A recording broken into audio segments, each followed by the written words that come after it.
Good morning, everyone. I'd like to introduce Mike Stewart. He's our guest today. Mike Stewart is a longtime resident of Nevada County. My name is Chuck Sameka. I am a commissioner with the Nevada County Historic Landmarks Commission. This is a program that the Lyman Gilmore students have worked with us on for the commission, and we are interviewing people from our community that have a lot of knowledge of our past.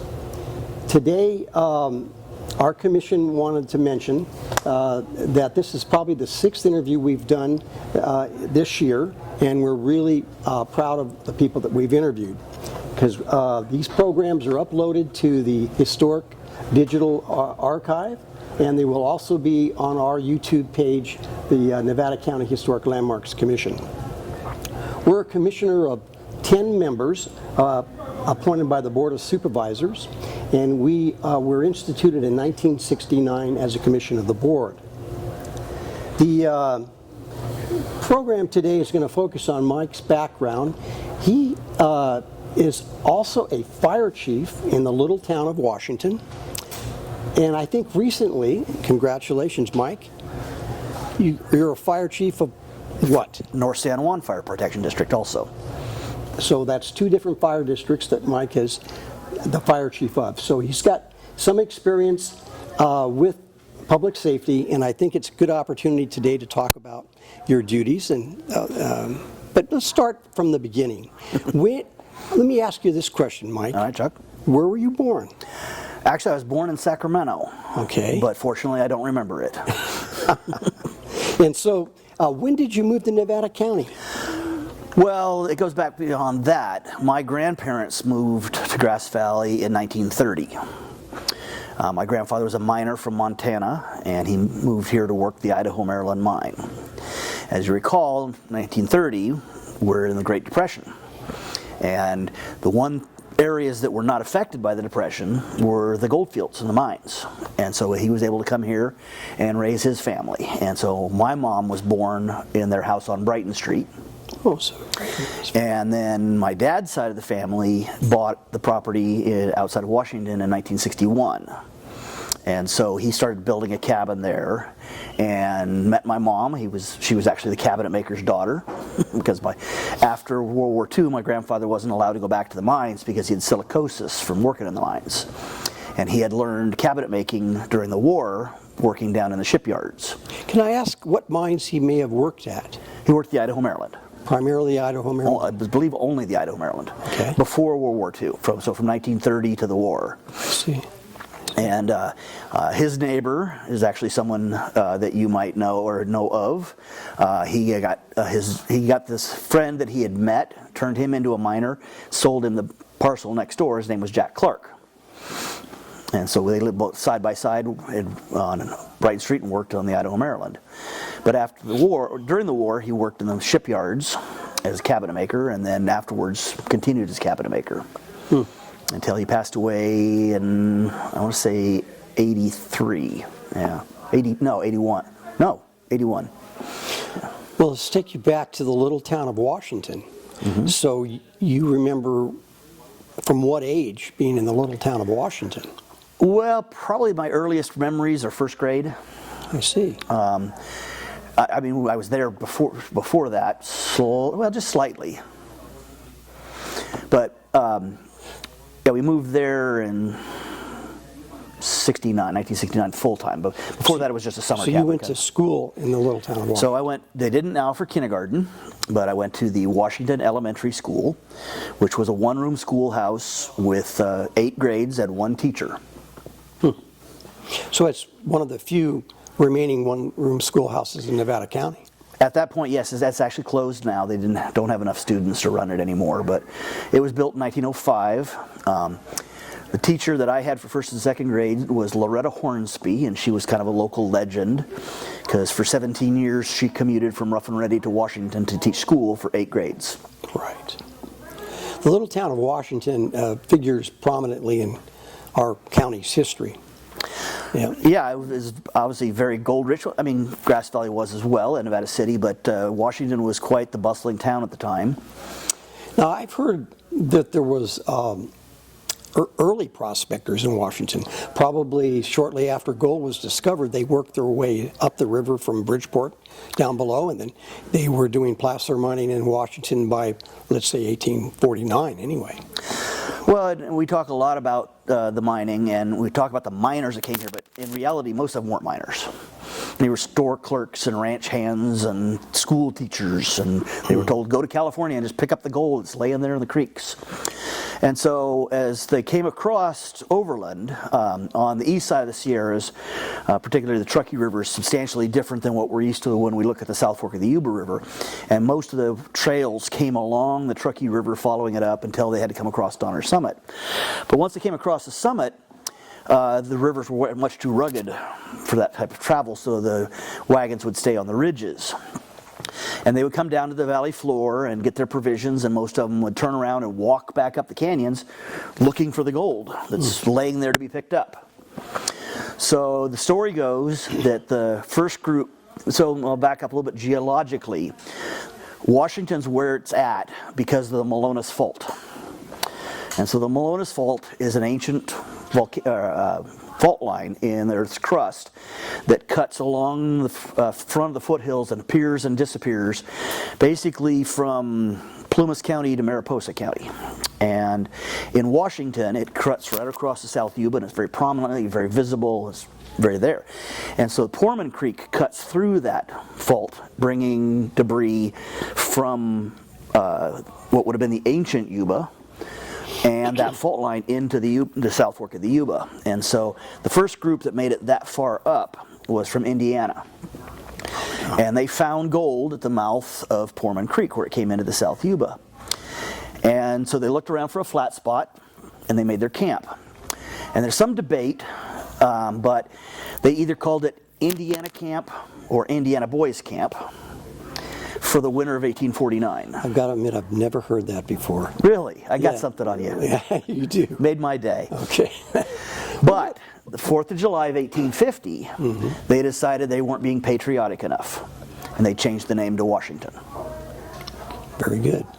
Well, tell me about Jefferson. So Jefferson was the next town downstream on the South Yuba. And so actually, Bernie Zimmerman and I have done this a few times on the radio shows and stuff. We talk about going for wagon rides where we go up the canyon. But if you left Nevada City heading upriver, you'd first go through Blue Tent, and which, as Bernie explained to me, was named because the prominent tent in the camp was made out of blue denim. Right. And then the trail would continue to Lake City and then turn to Humbug, now North Bloomfield or Malakoff-Diggins State Park. And then it continued up the South Yuba to the town of Relief. Now, some of these towns, well, actually all of those towns we're talking about, were there because of the placer diggings in the ancient Yuba, which now we look at as the hydraulic diggings, but that's where the South Fork of the Yuba River, or the Yuba River itself, used to flow. So Jefferson was the next, but it was on the south side of the Yuba, so the trail actually had to cross the South Yuba to get to Jefferson. And then it continued on the south side to Washington. Then it crossed back over and came about 3 miles upriver to the town of Canyonville, which is my family property. Then had to go around Canyon Creek because Canyon Creek was too rugged for wagons to cross. And the next town was called Ormond, and there's some debate about where it actually was. But from my research and being on the ground, it looks like it actually straddled the Yuba. It was on both sides of the Yuba. And then the next town was Maybert. And the town of Maybert served the Maybert and Yuba mines, which were hard rock mines. Now, I've heard that near Maybert there was another crossing.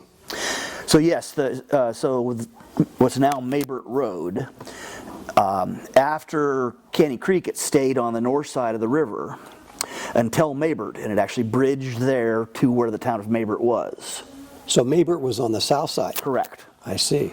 As were the Yuba and Maybert mines. And then the trail or road continued to the Eaglebird mine. And then it switched back out of the canyon to the Goldbug mine and comes out onto what's now Highway 20 as what's called Last Chance Mine Road. Okay, I've got a little bit better picture of the geography now. Well, it's rugged country. Well, let's take that up a little bit in years here. So go back to your beginning of your young career with the public safety agencies. Well, as a young boy, I thought I wanted to be a fish and game warden. And I really didn't pursue it at all, but I went through school. I learned about the Nevada County Sheriff's Explorer program. And so I joined that at 18 and thought I was going to continue my law enforcement career there, and actually was a reserve deputy for Nevada County for a few years. But then I had started as a volunteer firefighter in 1982 and decided I liked that more. And so in 1985 I was hired by the then Gold Flat Fire District, now Nevada County Consolidated Fire District, as the first paid guy. Really? And my job was to do the maintenance on the engines, clean the station, and drive the fire engine to the fire where the volunteers would show up and help out. I see. Well, I know you're involved with training all the time in your career. So you became an instructor, I recall, as a young state park ranger when I was here many years ago, in water safety. Well, my dad had told me as a kid that if... Or water rescue. Correct. Yeah. He said, if you want to make yourself invaluable to your employer, find something that needs to be done that nobody else is doing and be the best at it. And so I looked around and I realized that people were changing their recreation styles, and more extreme recreation such as rock climbing and whitewater was becoming more the norm. And so I started taking classes, and one time I was actually involved in a search for a missing man in the spring during high water where he'd been swept away from Hoyt's Crossing. And 4 of us were assigned what's called a hasty search to go. Hoyt's Crossing being about a half mile upriver of Highway 49? Correct. And so, long story short, I ended up in the river when I shouldn't have been and got swept away. And fortunately, my training helped me survive, but it was a near-death experience. That was a wake-up call. It was a wake-up call. And back at the firehouse that evening, laying there staring at the ceiling, I said, you can never get yourself in that situation again. And so the choice was quit, which I didn't want to do, or get good at it. And so the next day I asked the instructor that I was familiar with, I said, I want a letter of endorsement for you to send for me to go to the instructor school.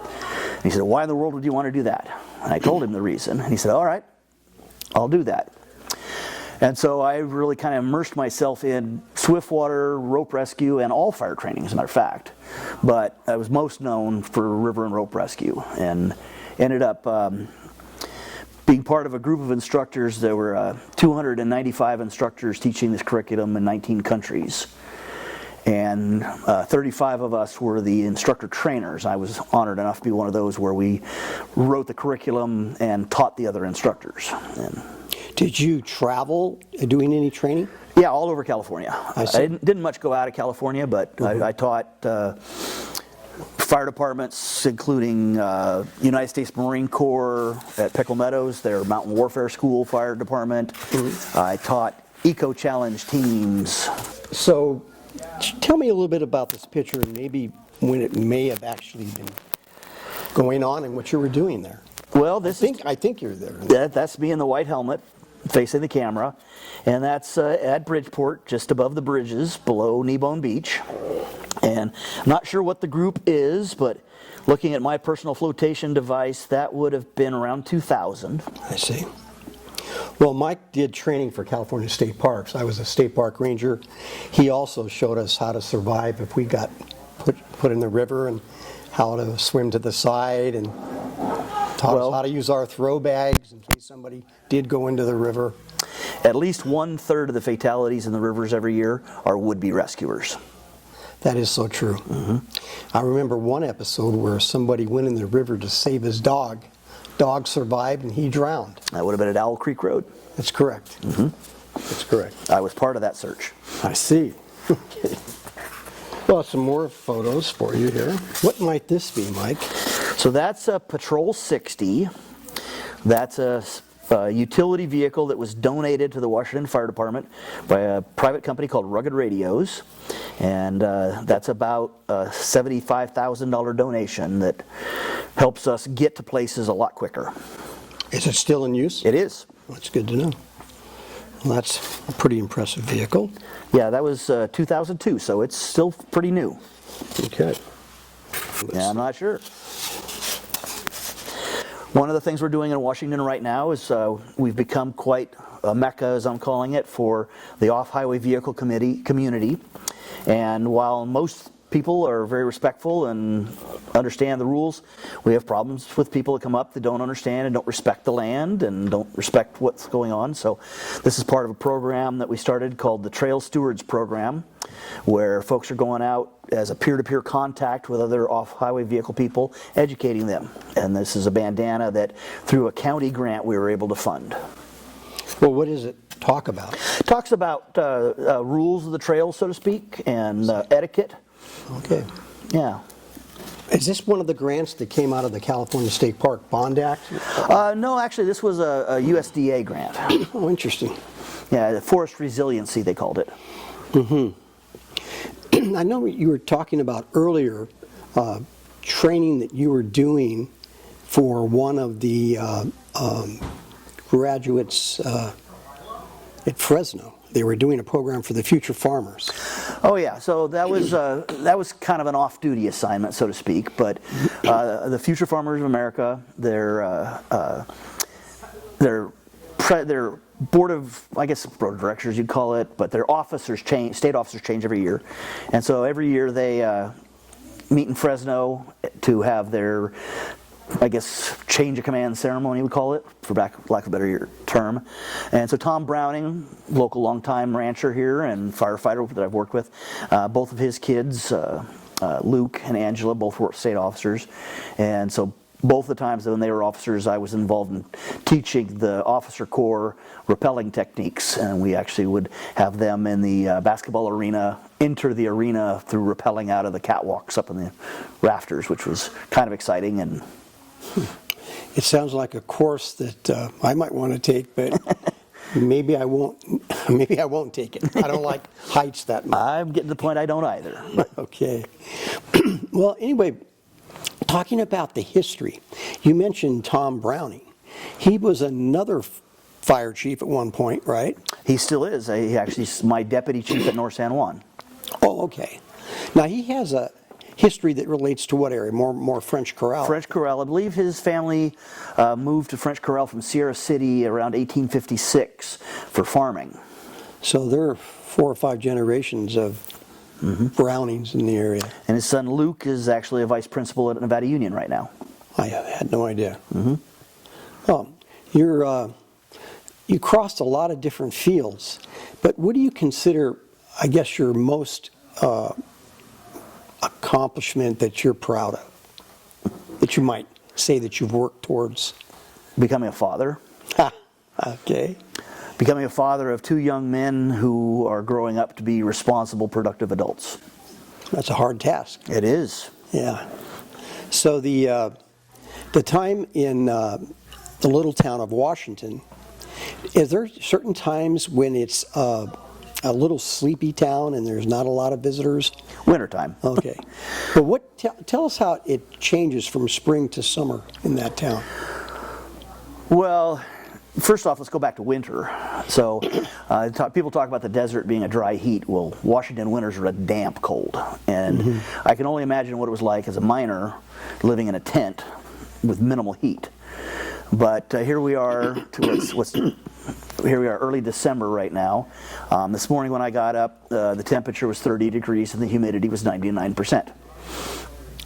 So winters are difficult to endure and not for the faint of heart. Springs are beautiful. It's the wildflowers, but that's when the river's the most dangerous, as we get the snow melt coming down, which excites the whitewater enthusiasts. And most accidents around the river, it does happen in the whitewater community, but most are not professional whitewater recreationalists. Most are inadvertent swimmers or people who don't understand the power of the river. I mean, kayakers and rafters do get killed, but they're the minority. But as we transition into spring, or from spring to summer, especially when school gets out, we have a couple of private campgrounds that are booked out 2 years in advance, and we get inundated with people from particularly larger cities, Bay Area, that come to Washington to recreate, and we really don't have, as a town, we really don't have the infrastructure to support it. So there's not a time when there's carrying capacity and you have to close things down or something. Unfortunately, it's not a state park. We can't really do that. I see. Okay. I mean, downriver of Washington is a lot of public land between BLM and state parks, but around Washington is mostly private property, and you really can't limit that. I know one of the organizations that you work with is the Cohort, and that is a group that is trying to work public safety issues. I think a recent establishment of a satellite phone is now in the town of Washington report emergencies. Yeah, communications to even report an emergency is difficult in the River Canyon. And so I believe it was OES monies that the South River Public Safety Cohort was able to leverage for that. And we now have, I believe, 5 satellite phones placed throughout the River Canyon. One of them upstream of Washington at the Maybert Road at the Canyon Creek crossing. Do they have any up at Lang's Crossing yet? They do not. That would be the next place, probably. Fortunately, Lang's is quick enough to get out of the canyon that people can get to cell service quickly. I see. But for example, an incident that happens, let's say at Golden Court's picnic area, if someone had to drive to cell service, that's a 40-minute drive just to get to cell service. Yes, yeah, and then of course cell phones just don't make it. But technology's improving, things are changing. I mean, you and I both remember before there were cell phones. Both of us remember rotary phones. That's true. That's true. Yeah. So as the time goes on through the summer, things finally wind down. But do you have like conventions of people that come there sometimes to do activities? Well, there'll be clubs that come in, whether it's well, most of them are off-highway vehicle oriented. There's Sierra Snow Fest is a big wintertime snow four-wheeling trip that comes through Washington. But there are others similar to that. I see. But most of it's more family-oriented kind of thing. Yeah. So when I think about the little town of Washington, I also remember that historically it was also kind of a melting pot. There was all people from all over the world were in that town. And the Chinese community had established their own town within the town of Washington. Which happens in a lot of towns, yeah. Yeah, but in particular, Washington, it had a very interesting community there. I know that recently we have a Nevada County Historic Landmarks designation for the Chinese community in Washington. Correct. And didn't you have something to do with bringing in the granite boulder or something that we mounted the plaque on? Well, you were the one drilling the holes, weren't you? But yes, as I mentioned earlier, you know, Washington's being there is a lot to do with the Malones Fault. And the Malones Fault had a lot of serpentine rock in it, which, as I'm sure you know, is the state rock. And so I was able to contact a lady friend of mine who has a mining claim on the Malones Fault on Poorman Creek, and she has the mineral rights to it. And so there was a very beautiful chunk of serpentine rock there that she donated for that. And one of my firefighters works for the River Rest Campground, the private campground that used to be Chinatown. And that's where it was located. Had a backhoe. And so he was able to bring the rock down, and we placed it on private property with property owner's permission on top of what used to be the road from downtown Washington to Chinatown, which is closed off now. But as a kid, I knew it as China Alley. And so the plaque and the stone sit at the top of the road that went from town dropping down into the lower part of Washington that was Chinatown, that's now River Rest Resort. So if somebody wanted to see that historic plaque showing the Chinatown location, they would have to leave the main road. No, it's right alongside Washington Road. right on the main road, right near the Washington General Store. Okay. Very good. Well, one thing I wanted to mention about that Chinese town that I am aware of, that there was I would call it a reunion of the relatives that lived in that town back about a year and a half ago when they came to commemorate the plaque. And that was a large group of Chinese people that had a lot to do with our present history today. One's a professor at Stanford University. I believe one of his relatives was the first Chinese-American secondary school teacher in California. His sister, yeah. That's right. So that it is a unique community, a vibrant community, showing the cultural history of the Chinese as a valuable part of Nevada County. Unfortunately, we didn't treat them very well. We did have an exclusionary act, that's true, but I think we passed that and we're beyond that now, right? We're making improvements. I believe at one point the county had an ordinance that a person of Chinese descent could not testify in court against a white. That was true. That was true for Unfortunate. Hispanics, Yeah. Native Americans, and others. And then there was the non-native minors tax. Boy, we're bringing back some rough spots of our history there. Unfortunately, history is not always pretty. That's true. And we've gone through this cultural change in the United States in the past couple of decades where we seem to want to try to obliterate history. But bad things happened, and not everybody was nice. Well, I'm sure aware our Landmarks Commission wants to bring history out, good and the bad, and preserve it for our present and future generations. Well, we have to learn from it or we'll repeat it. It's true. Anyway, I wanted to mention that there's over 200 and almost 50 historic landmarks now within Nevada County. And these items are all publicized. For further information, the public can look at our website, or they can download a copy of our online book called Exploring Nevada County, as well as these oral history presentations, which will be on the archive. And I want to ask if you wanted to conclude with anything, but that was very informative, Mike, the information you gave us today. Well, all those landmarks are the result of the work of you and the other commissioners and the commissioners before you. And it doesn't go unnoticed. I mean, to most it does. But no, it's, I mean, I think it's critical the work the commission's doing as well as the Historical Society. And I'm learning as I'm a student of history. I'm not a historian. I'm a student of history.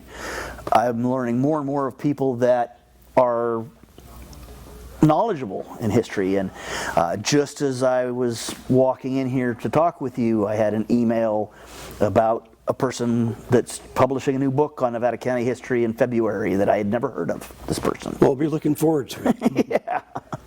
Well, thanks, Mike. All right, Chuck. Appreciate it very much. You're welcome. Glad to be here.